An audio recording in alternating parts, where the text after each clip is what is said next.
ጤና ይስጥልኝ። በትናንትናው ዕለት በተደረገው ሰባተኛ ሳምንት የእንግሊዝ ፕሪሚየር ሊግ ኦልድ ትራፎርድ ላይ ማንቸስተር ዩናይትድ ሰንደርላንድን አስተናግዶ 2-0 በሆነ ውጤት ማሸነፍ ችሏል። የመጀመሪያውን የፕሪሚየር ሊጉን ክሊንሺት ማስመዝገብም ችሏል ማለት ነው። ማን ዩናይትድ እንግዲህ ዩናይትድ ብዙ ጥያቄዎች ያሉበት ቡድን እንደሆነ በተደጋጋሚ ጠቅሰናል።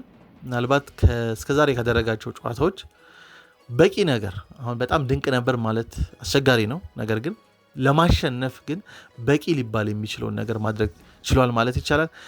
መሰረታዊ ሊባሉ የሚባሉ ነገሮችን ጨዋታው ላይ ማድረግ ችሏል ማለት ነው። አሞሪም ትልቁ እኔና እንደ አንድ ኢሹ ማነሳበት ከኳስ ውጪ ያለው የቡድኑ ቅርጽ ነው ማለት ነው።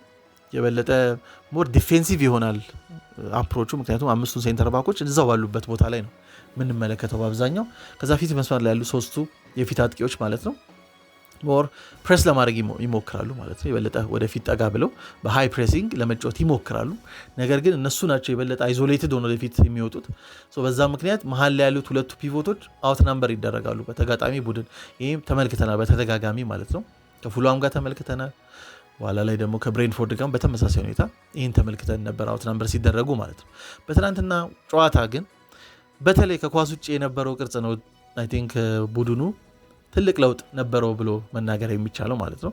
ሌላ ጊዜ እንደተመለከተው በጣም በኃይለኛ ፕሬሲንግ ሲጀምር አልተመለከትነው። ቡድኑ ሞር ኦፍ በሚድ ብሎክ የተመለከትነው። ቡድኑ ሞር ኮምፓክት ሆኖ ነበር። ከዚህ በፊት የምናስተውልበት 5-2-3 ቅርጽ ነበረ ከኳስ ውጭ የማን ዩናይትድ ማለት ነው። በክፍት ጨዋታ የነበረው ቅርጽ በተደጋጋሚ ያለፉ ጨዋታዎች ላይ ስንመለከት የነበረው ይሄ ነው። በትናንትናው ጨዋታ ግን የተወሰኑ ትዊኮች ተመልክተናል። ቡድኑ በሆነ አጋጣሚ 4-4-2 የሚመስል ቅርጽ ነበረው። በኋላ ላይ ደግሞ 5-2-3 5-3-2 አይነት ነገርም ተመልክተንበታል ማለት ነው በትናንትናው ጨዋታ ማለት ነው። ግን የበለጠ ግን ሞር ኮምፓክት ሆኖ ነበረ ማለት ነው። ሴንትራሊ ሰንደርላንዶች ፕሮግረስ እንዳያደርጉ ለማድረግ ሲሞክር ነበር። ይሄ በተለይ በመጀመሪያው አጋማሽ ላይ ያስተዋል ነው ነበረ ማለት ነው። ከዛ በኋላ የሚገኙት እድሎችን ደግሞ አግባቡ ለመጠቀም ሲሞክር ነበር። ግብም ቶሎ ማስቆጠር ችሏል ማለት ነው። ግቡ የተቆጠረበት አጋጣሚ እንግዲህ የመጀመሪያውን ግብ ያስቆጠረው ሜሰን ማውንት ነው። ሜሰን ማውንት አይ ቲንክ ለአሞሪም ሲስተም ምናልባት ካሉ ተጫዋቾች ሁሉ ፐርፌክት የሆነ ፊት የሚመስለኝ ሜሰን ማውንት ነው። የሲስተም ተጫዋች ነው። ደንበኛ የሲስተም ፕሌየር ነው። ጥሩ ቴክኒካሊ ጥሩ የሚባል ተጫዋች ነው። በጣም ታታሪ ነው። ፕሬሲንጉ በጣም የሚደንቅ ነው። ከኳስ ጋርም ጥሩ ነገር አለው ማለት ነው። ቦታውን በአግባቡ የሚረዳ አይነት ተጫዋች ነው። እንደ ግራ መስመር ላይ ያለው የግራ ሃፍ ስፔስ ላይ ያለውን አጥቂ ቦታ ላይ በአግባቡ የሚረዳ ነው። ሁልጊዜ በሚፈለግበት ቦታ የሚገኝ ነው ማለት ነው። ወደ ዋይድ ኤሪያ ወጣ ብሎ ከዊንግ ባኩ ጋር በመሆን 2v1 አይነት እድል ለመፍጠር ይሞክራል። እንደ አስፈላጊነቱ ደግሞ ወደፊት ጠጋ ብሎ ከፊት መስመር አጥቂው ጋር ያን ተመሳሳይ ነገር ለማድረግ ይሞክራል። ድሮፕ አድርጎ የመሃል ሜዳ ተጫዋቾች ላይ ይሄን ለመፍጠር ይሞክራል ማለት ነው። በአስፈላጊ ቦታ ላይ መገኘት ይችላልና ኃላፊነቱም ሮሉን በደንብ የተረዳ ተጫዋች ነው ብዬ አስባለሁ። የተሻገረለትን ኳስ ከመስመር ላይ ማለት ነው እንግዲህ ብራያን ምቤሞ ነው ኳሱን ያሻገረለት። እዛ ላይም የነበረው የብራያን ምቤሞ እና በተለይ አማድ ዲያሎ ጥሩ የሆነ ኬሚስትሪ ተመልክተናል። በተወሰኑ አጋጣሚዎች ምቤሞ አብዛኛው ዋይድ ኤሪያው ላይ ወጣ ብሎ ሞሮ 10 ቁጥር ቦታ ላይ ሳይሆን ወይ የቀኝ ሃፍ ስፔሱ ቦታ ላይ ሳይሆን ወደ ዋይድ ኤሪያ ወጥቶ አማድ ዲያሎ ደግሞ ሞር ድሮፕ አድርጎ እዛ የቀኝ ሃፍ ስፔስ ቦታ ላይ እናገኘውና ከዛ ቦታ ሞር ኳሶችን ሲያሻግር ተመልክተናል ማለት ነው። ለሜሰን ማውንትም ያሻገረለትን ኳስ በጣም ጥሩ በሚባል ፈርስት ስቴጅ ከዛ በኋላ በጥሩ ሁኔታ ግቡን አስቆጥሯል ማለት ነው። እቺ ግብ አይ ቲንክ የበለጠ ከተጫዋቹ ከሜሰን ማውንት የተጫዋች አይነት ታይፕ አንጻር እና ምናልባት እዛ ቦታ ላይ ሌላኛው ሊሆን የሚችል የነበረው በትናንት ጨዋታ ላይ ማቲያ ኩኛ ነው ማለት ነው። ማቲያ ኩኛ እዛ ቦታ ላይ ቢሆንና ያ ኳስ የተቀበለውና ከሁለቱ የተጫዋቾቹ ባህሪ አንጻር ብንጠቅስ ማለት ነው ማቲያ ኩኛ የበለጠ ሞር ቴክኒካል ተጫዋች ነው። እንደምናውቀው የበለጠ ድሮፕ አድርጎ ኳስ በደንብ መንካት የሚወድ አይነት ተጫዋች ነው ማለት ነው። ያቺ ክሮስ ሜቢ ለኩኛ ተሰጥቶት ቢሆን ኤክስትራ ተች ሊኖረው ይችላል ብዬ አስባለሁ ማለት ነው። ከፈረስተቹ በተጨማሪ አንድ ሁለት ተቾች ሊኖሩት ይችላሉ ማለት ነው። ሜሰን ማውንት ደግሞ እንደዚህ አይነት ባህሪ ያለው አይነት ተጫዋች አይደለም ማለት ነው። ጥቂት ተቾችን ሊያደርግ የሚችል አይነት ተጫዋች ነው። በጥቂት ተቾች የሆነ ውሳኔ ለመወሰን የሚሞክር አይነት ተጫዋች ነው። በአብዛኛው ኤክስትራ ተቾች የሚነኩ ተጫዋቾች ሞር ፍሌር ያላቸውም ተጫዋቾች ናቸው። እኔ ይሄ ተጨማሪ ተች የሚፈልጉ አይነት ተጫዋቾች ይመቹኛል። ምክንያቱም ሞር እነዛ ተጨማሪ ተቾቹ በብዛት ከፍሌር ጋር የተገናኘ ነው። ውበት ያለው እንቅስቃሴ ከማድረግም ጋር በተገናኘ ነው ማለት ነው። ግን ኤፊሽንሲ በአብዛኛው የሚሄደው ከጥቂት ተች ጋር ነው ማለት ነው። አሁን ብራያን ምቤሞንና ማቲያ ኩኛን ብናወዳደራቸው ማቲያ ኩኛ እንዳልኩት የበለጠ ብዙ ተቾች መንካት የሚወድ ብዙ ድሪብል ማድረግ የሚወድ በጥልቀት ወደ ተመልሶ ሴንትራሊ በደንብ ፕሮግረስ ማድረግ የሚወድ ድሪብል እያደረገ ቦል ኬሪ ማድረግ የሚወድ ቦል ኬሪ የሚያደርግበት መንገድ ከዚህ በፊት የሰራሁት ፕሮግራም ነበር። ያን ወደ ዩናይትድ ለመሄድ በተቃረበበት አጋጣሚ ማለት ነው። ይሄ ቦል ኬሪንግ መንገዱ ካካን የሚያስታውስ ነው ማለት ነው። በደንብ በሎንግ ስትራይድ ነው ቦል ኬሪ የሚያደርገው ተጫዋቾች ለማለፍ የሚሞክረው ማለት ነው። ብዙ ተቾች ይነካል። ምቤሞ ግን የበለጠ ብዙ ተች መንካትም አያስፈልጉም። ተጫዋችን ማለፍ አንዳንዴ አያስፈልጉም። የጎል ሙከራዎች የግቦችን ሲያስቆጥር ማለት ነው። የተወሰነ ሺፍት ብቻ ነው የሚያደርገው። የአቅጣጫ ለውጥ በማድረግ ያን ሙከራ በማድረግ ግብ ለማስቆጠር የሚሞክር አይነት ባህሪ ያለው ነው። የግብ ቁጥሮቹንም ብናየ ምቤሞ የበለጠ ግብ የሚያስቆጥር፣ ኩኛ ደግሞ ከምቤሞ አንጻር ያን ያህል ግብ ማያስቆጥር ተጫዋች የሆነበት አንደኛው ምክንያት ማለት ነው። ኦፍኮርስ ግብ የመጨረስ አቅም አንደኛው ሊሆን ይችላል። ነገር ግን እዛ በተጨማሪ ኤክስትራ ተቾች የሚፈልግ አይነት ተጫዋች ኩኛ በመሆኑ ነው። እዛ ቦታ ላይ አሁን ማውንት በመሆኑ ኤክስትራ ተች የሚፈልግ አይነት ተጫዋች አይደለም። በተወሰነ አጋጣሚ የሚገኘውን ስፔስ መጥቶ ለማስቆጠር የሚሞክር አይነት ተጫዋች ነው። ያንን የሚያሳይ ግብ ነው ያስቆጠረው ብዬ ነው ማስበው የሜሰን ማውንት ማለት ነው። 1-0 በዚህ ግብ አማካኝነት መሪ መሆን ቻሉ። የተለያዩ ግብ ዕድሎችን በመጀመሪያው አጋማሽ መፍጠር ችለው ነበር ዩናይትዶች ማለት ነው። በኋላ ላይ ደግሞ በጨዋታው በጣም ጥሩ የነበረው ቤንጃሚን ሼሽኮ ሁለተኛ ግብ ማስቆጠር ቻለ ማለት ነው። እንግዲህ ቤንጃሚን ሼሽኮ አይ ቲንክ ካለፈው ጨዋታም ጀምሮ የተወሰኑ ጨዋታዎች ላይ በጣም ጥሩ ፐርፎርም እያደረገ ነው። ድሮፕ ሲያደርግ በጣም ጥሩ ነው።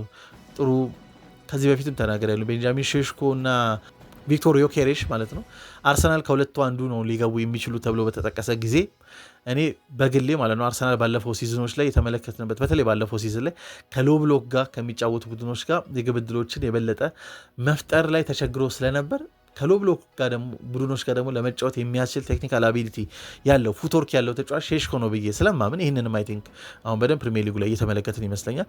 ሼሽኮን አርሰናል ማስፈረም ያለበት ሼሽኮን ነው ብዬ እስከ መጨረሻው ጊዜ አርሰናል እንግዲህ ዮኬሬሽን እስከሚያስፈርመው ድረስ ጊዜ ይሄ ነበር አቋሚ ማለት ነው። በኋላ ላይ ዮኬሬሽን ቢያስፈርመው ማለት ነው። ነገር ግን ሼሽኮ የተሻለ ፉትወርክ እንዳለው ከኳስ ጋር የተሻለ ምቾት ያለው አይነት ተጫዋች እንዳለው እንደሆነ የተመለከትንበት አጋጣሚዎች ይመስሉኛል ያለፉት ጨዋታዎች ላይ። ትናንትናው ጨዋታ ላይ እንግዲህ ግብ ማስቆጠር ችሏል። ትክክለኛ ቦታ ላይ 6 ያርድ ዋጋ በመገኘት ጥሩ ተች አድርጎ ኳሷን ማስቆጠር ችሏል ማለት ነው። እንግዲህ ዩናይትድ በዚህ ሁለት ግቦች አማካኝ 2-0 ማሸነፍ ችሏል። በሁለተኛው አጋማሽ በተወሰነ መልክ ዩናይትድ ሰንደርላንዶች ወደ ጨዋታው የበለጠ እንዲመጡ የፈቀደም ይመስለኛል ማለት ነው። ሞር ፓሲቭ ነበረ።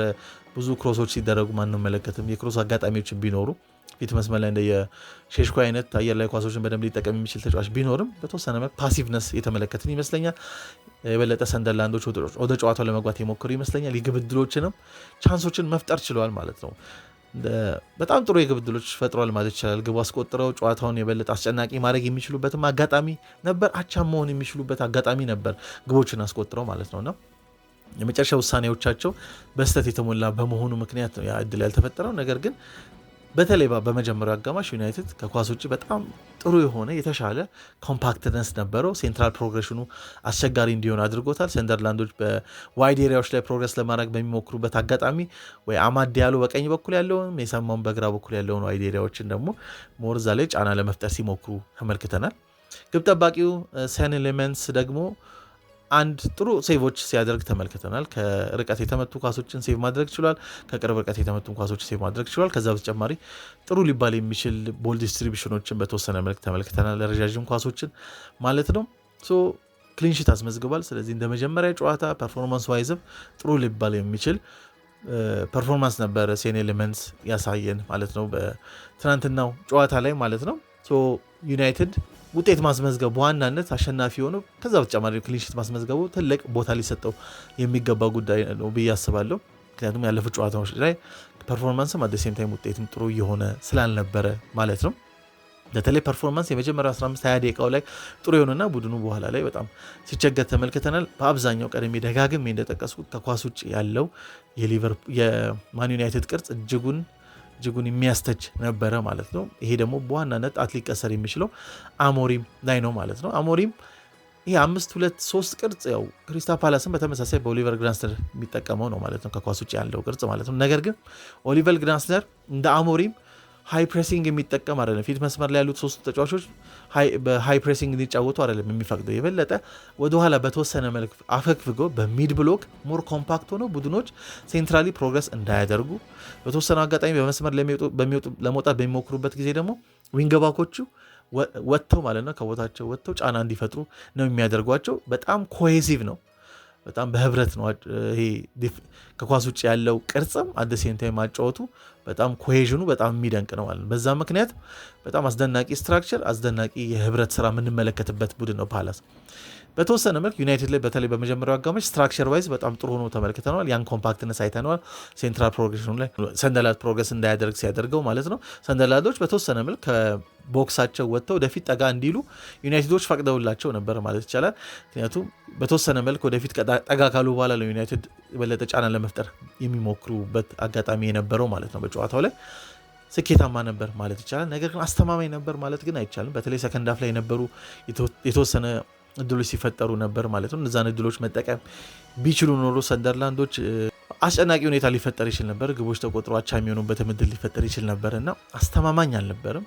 ያን ያህል በጣም አስደናቂ ፐርፎርማንስ ነው የሚባለውም አልነበርም። ከዚህ የተሻለ ድንቅ ፐርፎርማንስ አድርጓል ዩናይትድ ከበርንሌ ጋር የተሻለ ድንቅ ፐርፎርማንስ አድርጓል ብዬ አስባለሁ ከትናንቱ ጨዋታ።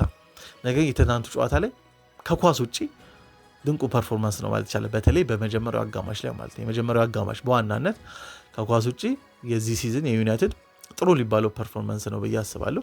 ሜዳው ላይ ሞር አግሬሲቭ መሆን አለበት ተብሎ ሊታሰብ ይችላል። ትልቅ ቡድን ነው፣ ከፕሮሞት ካደረገ ቡድን ጋር ነው እየተጫወተ ያለው። ስለዚህ ሞር አግሬሲቭ ሆኖ የተሻለ ብዙ ግቦችን ማስቆጠር ነበረበት ብሎ መናገር ይቻላል። ነገር ግን አሁን ውጤት ነው በመጀመሪያ ደረጃ ላይ ያስፈልገው የሚገባው ብዬ አስባለሁ።